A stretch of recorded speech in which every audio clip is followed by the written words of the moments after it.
ભક્ત ગોરા કુંભાર.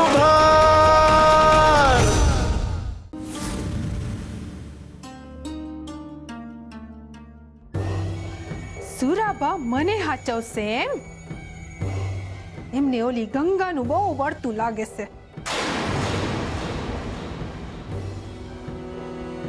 મારે કઈક એવું કરવું પડશે કે એમનું ધ્યાન મારા પર જાય.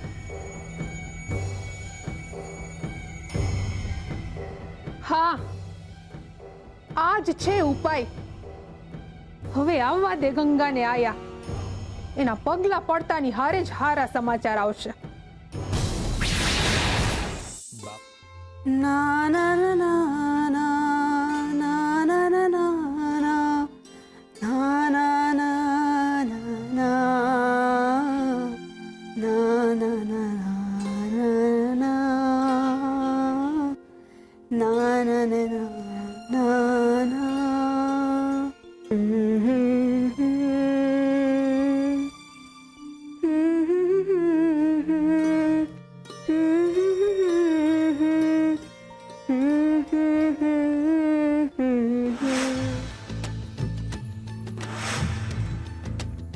તમે મારો જીવ બચાવ્યો.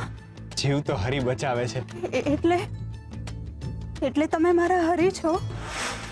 ને ત્યાંથી તમે બીજા ગામે વયા જાઓ. હવાર પડે ને ત્યાં આ ગામથી બહુ દૂર વયા જાઓ ને મનમાં હરીનું નામ લેતા રહેજો. તો યુવરાજ તો હું, બીજું કોઈ તમારું કાંઈ બગાડી નહીં શકે. એક વાત કહું, હું જ્યારે જ્યારે તમને મુસીબતમાંથી કાઢું છું ને ત્યારે હું મુસીબતમાં મુકાઈ જાઉં છું. મારા મનની દુવિધાઓ વધતી જાય છે.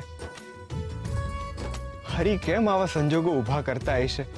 મને લાગે છે કે આમાં હરીની જ કંઈક ઈચ્છા હશે.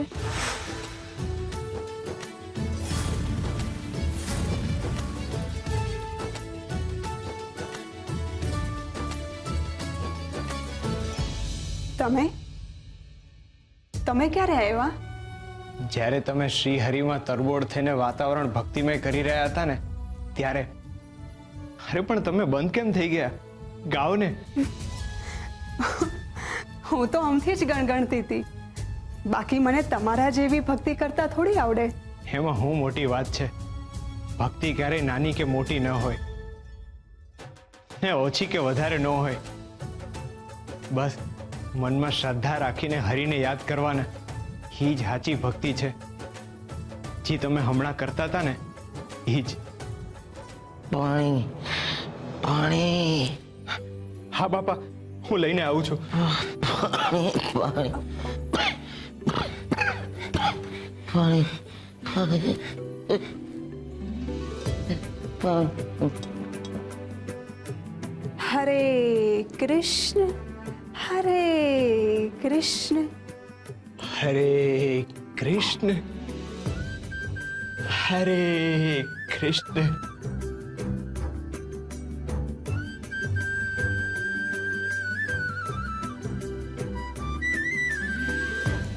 બાપા, હવે પહેલા કરતા સારું લાગે છે ને? શાતા વળી ને?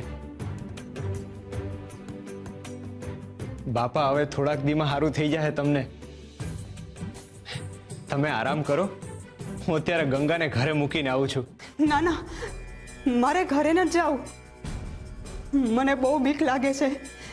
યુવરાજ ફરી તમારા ઘરે આવી ગયો તો? મારા ઘરમાં હવે તમને એ નહીં ગોતે ને તમારા મનમાંથી ડર બિલકુલ કાઢી નાખો. હું છું ને. અટાણે તો એ મુસીબત ટળી જ ગઈ છે.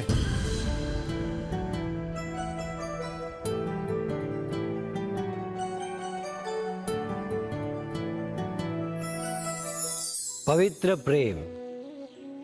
મનુષ્ય જેને પ્રેમ કરે છે એને પામવાની ઈચ્છા એના જીવનનો સૌથી પહેલો નિયમ બની જાય છે.